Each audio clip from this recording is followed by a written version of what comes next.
Alors, bonjour à tous, heureux de vous retrouver, chers amis, en ce mercredi sur YouTube, 11 février 2026, 9h27 heure du Québec. Merci à ceux qui sont abonnés, ceux qui ne sont pas faits là maintenant. Merci à ceux qui m'envoient des liens, des messages toujours pertinents, intelligents et très appréciés. Merci à ceux qui vont commenter. Dites-moi de vous regarder.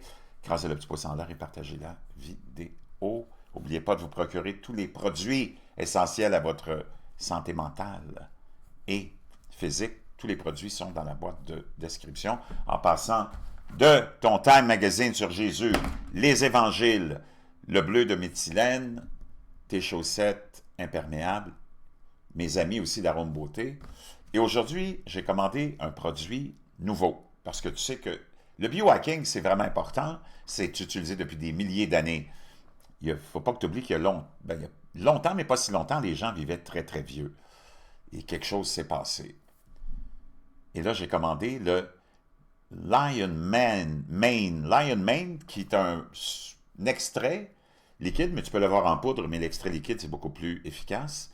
Une double extraction du Lion Mane, et qui est ce produit-là. C'est un extrait de champignons de qualité supérieure pour améliorer la mémoire et soutenir le système nerveux. C'est un double extrait, c'est important que ça soit ça. C'est celui que j'ai commandé, je vais le recevoir demain. Préservez vos facultés mentales, maintenez votre acuité mentale grâce à l'extrait de champignons crinière de lion. Cette teinture liquide favorise la régénération nerveuse, stimulant ainsi la réparation naturelle et contribuant au fonctionnement optimal de votre cerveau. Pour des performances cérébrales optimales, les propriétés antioxydantes de cette crinière de lion, bénéfiques pour la mémoire et le système nerveux, peuvent optimiser vos performances cognitives en améliorant la circulation sanguine et l'oxygénation du cerveau. Favorise la mémoire et la concentration. Ne laissez pas la confusion mentale vous empêcher d'atteindre vos objectifs. L'extrait de crinière de lion, présent dans notre formule non somnolente à base de champignons cérébraux, favorise une pensée claire grâce à la régénération des voies neuronales saines. Apparemment, ça régénère tes cellules du cerveau, c'est complètement hallucinant. Uniquement d'ingrédients naturels, c'est un produit canadien. Donc, c'est ça que j'ai commandé. Je suis vraiment fasciné. J'ai hâte de l'essayer. Je vais déjà te laisser le lien dans la boîte de description. C'est pas tellement cher, c'est 32 $. Tu en as sûrement pour 2-3 mois avec ça. C'est presque rien par jour. Ça coûte presque rien. Et c'est utilisé depuis des milliers d'années. Donc, vraiment très intéressant. Mais c'est utilisé comme le produit naturel de champignons, mais pour avoir une efficacité beaucoup plus rapide, ben, l'extrait, de double extrait comme ça, c'est formidable. On s'en va dans l'histoire que je vais te partager. Que tu connais peut-être, tu as déjà entendu peut-être parler du nom de Gilgamesh, de la fameuse tombe de Gilgamesh. On va aller voir d'abord c'est qui Gilgamesh. L'épopée de Gilgamesh, OK? C'est une ancienne épopée sumérienne et akkadienne qui raconte l'histoire du héros éponyme Gilgamesh. Dans cette épopée, Gilgamesh, le roi de la cité d'Uruk, entreprend une quête pour atteindre l'immortalité, après que lui et son compagnon, Enkidu, ont commis des actes qui ont provoqué la colère des dieux, entraînant la mort d'Enkidu. Donc, Gilgamesh, c'est une épopée de l'ancienne Mésopotamie. Son histoire littéraire commence avec 5 poèmes sumériens consacrés à Gilgamesh, roi d'Uruk, dont certains remontent peut-être à la 3e dynastie d'Ur. Ces récits indépendants ont ensuite servi de base à une épopée composée en acadien. On ne parle pas de l'Acadie du Canada, là. Donc, ça, c'est un petit peu le résumé de ce personnage-là. Il y a des écrits, des tablettes du déluge. La 11e tablette cunéiforme d'une série relatant l'épopée de Gilgamesh. Donc, c'est les plus anciens écrits. L'épopée de Gilgamesh, une ancienne odyssée mésopotamienne, enregistrée en langue acadienne à propos de Gilgamesh, le roi de la cité-État mésopotamienne d'Uruk. Le texte le plus complet qui nous soit parvenu de l'épopée de Gilgamesh se trouve sous 12 tablettes incomplètes en langue acadienne découvertes au milieu du 19e siècle par l'assyriologue turc Hormuz Rassam à Ninive, dans la bibliothèque du roi assyrien, qui a régné de 668 à 627 avant Jésus-Christ. Les lacunes de ces tablettes ont été partiellement comblées par divers fragments trouvés ailleurs en Mésopotamie et en Anatolie. Par ailleurs, 5 courts poèmes en sumérien sont connus provenant des tablettes datant de la première moitié du 2e millénaire avant Jésus-Christ. Ces poèmes portent les titres suivants: Gilgamesh et Owawa, et Gilgamesh et le taureau céleste, Gilgamesh et Aga de Kish, Gilgamesh Enkodu et le monde souterrain et la mort de Gilgamesh. La version nénévite de l'épopée s'ouvre sur un prologue à la gloire de Gilgamesh, mi-dieu, mi-homme, grand bâtisseur et guerrier, connaisseur de tout ce qui se trouve sur terre et sur mer, avant de tempérer le règne apparemment sévère de Gilgamesh, le dieu Anu fait naître Enkidu, un homme sauvage qui vit d'abord parmi les animaux. Bientôt, cependant, Enkidu est initié à la vie citadine et se rend à Uruk, où Gilgamesh l'attend. La tablette 2 décrit une épreuve de force entre les deux hommes. Bon, ça raconte tout ça. Ça, c'est un petit peu, bon, c'est la mythologie, peut-être, ou pas. Je ne sais pas. Mais on fait aussi mention, là-dedans, du fameux déluge. Le fameux déluge, dont on parle partout, dans tous les écrits. C'est complètement fascinant. Donc, on s'en va. Moi, je suis tombé là-dessus. Tu sais que j'aime ça de présenter ce que les jeunes font, ce que les jeunes produisent sur les réseaux sociaux et spécifiquement, surtout les plus populaires, TikTok et Instagram. Et ces gens-là sont curieux, ne sont pas stupides, et ça te fait ouvrir d'autres horizons. C'est ça que j'aime faire depuis un certain temps avec vous. Ça ne veut pas dire que j'adhère à tout ça, ça ne veut pas dire que tu dois adhérer à tout ça, ça ne veut pas dire que tout est vrai, mais ça fait juste t'éveiller au fait qu'il y a peut-être bien des choses qu'on ne sait pas, qui sont peut-être plus mystérieuses qu'on pense. On va aller écouter cette histoire-là, ce récit-là, qui nous amène à l'invasion de l'Irak en 2003. Tu vas te demander c'est quoi le lien? Ben, peut-être que tu vas le comprendre maintenant. Laisse-moi juste mettre le The story, the epic of Gilgamesh. The story du début. Have you ever heard of the story?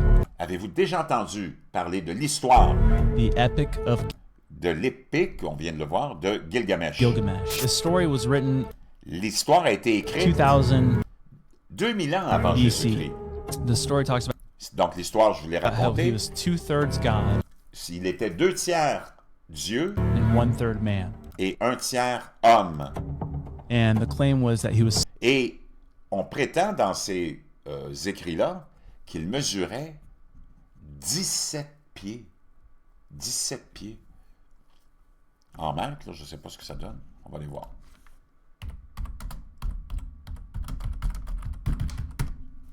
C'est 5,18 mètres. 5 mètres, point 18. C'est assez grand, ça? 17 feet tall. Oh man. He was this brutal king, Et c'était un roi brutal, vraiment. like just being like a tyrant. Mais vraiment méchant, un tyran. The story goes that he was L'histoire raconte qu'il a été enterré buried under the sous la rivière Euphrate. Et là, exactement là, l'Irak est là. C'est dans l'ancienne Mésopotamie, qui est l'Irak d'aujourd'hui. L'Euphrate. Euphrates River. Exactement là. That's drying up. Et c'est en train de s'assécher, tu le sais, l'Euphrate. Well, here's the thing. Mais voici l'histoire. En 2003, In 2003, un archéologiste archaeologist by the name of du nom de York Fassbinder. Donc, j'ai fait des petites recherches. York Fassbinder. Et quand j'ai tapé dans l'engin de recherche, moi c'est Google, York Fassbinder, il y a plein de choses qui se sont présentées, qui sont apparues. Il y en a qui viennent de Reddit. Qu'est-il advenu du tombeau de Gilgamesh en 2003? La BBC a rapporté que le tombeau du géant Gilgamesh aurait été découvert par York Fassbinder et une équipe d'archéologues. Donc, c'est pas York, c'est York Fassbinder. La BBC, là, il y a un... Tu vois, là, j'ai la découverte présumée du tombeau de Gilgamesh, 29 avril 2003, c'est rapporté par la BBC. On va aller voir ça. Des archéologues en Irak pensent avoir découvert le tombeau perdu du roi Gilgamesh au sujet du plus ancien livre de l'histoire, l'épopée de Gilgamesh écrite par un érudit du Moyen-Orient 2500 ans avant la naissance du Christ, commémore la vie du souverain de la ville d'Uruk qui a donné son nom à l'Irak. Une expédition menée par des Allemands a découvert ce qui semble être la ville d'Uruk dans son intégralité, y compris à l'endroit où coulait autrefois l'Euphrate, le lieu du repos final de son célèbre roi. Je ne veux pas affirmer avec certitude qu'il s'agisse de la tombe du roi Gilgamesh, mais elle ressemble beaucoup à celle décrite dans l'épopée, a déclaré Jörg Fassbinder du département bavarois des monuments historiques de Munich à l'émission de Science in Action du Service mondial de la BBC. Dans le livre, en réalité, un ensemble de tablettes d'argile inscrites, Gilgamesh est décrit comme ayant été enterré sous l'Euphrate dans un tombeau apparemment construit lorsque les eaux de l'ancien fleuve se sont séparées après sa mort.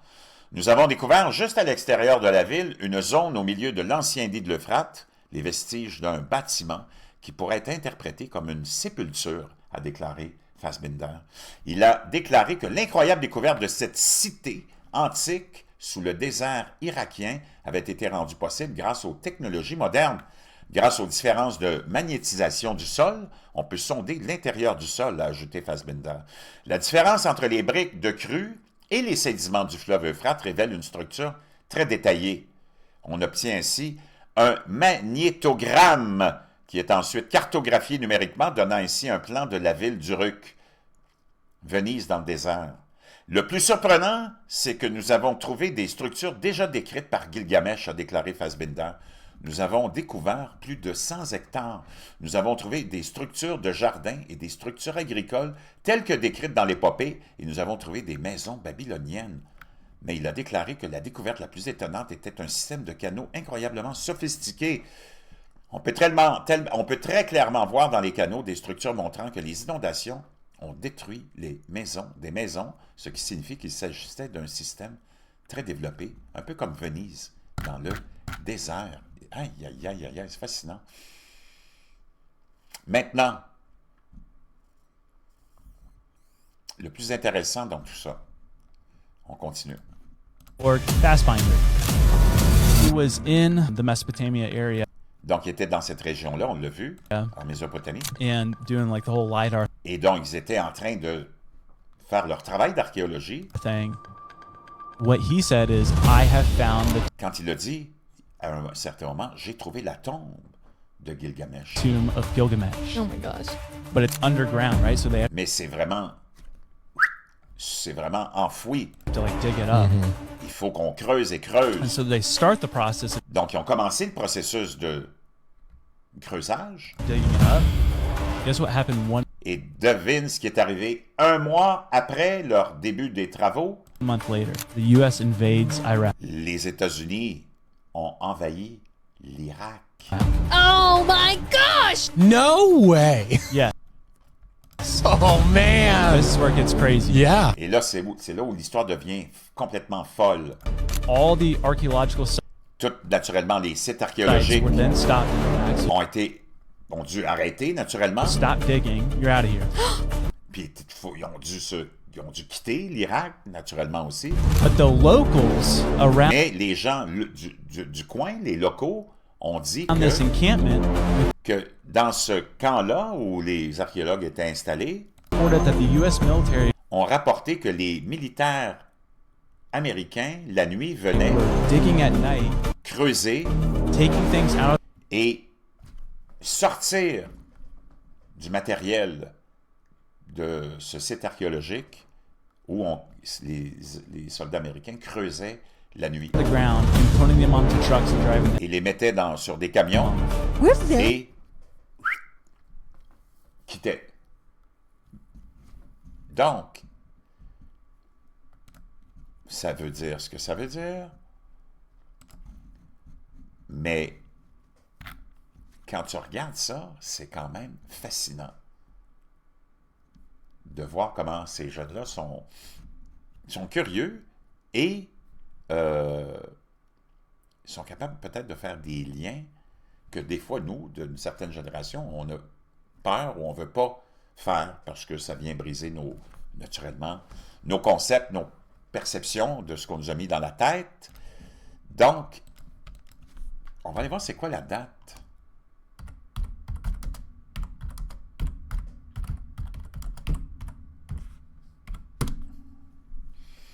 Mars, 20 mars 2003. 20 mars 2003. On envahit. Wow! 20 mars 2003. Et la nouvelle de la BBC News, ici mondiale, là,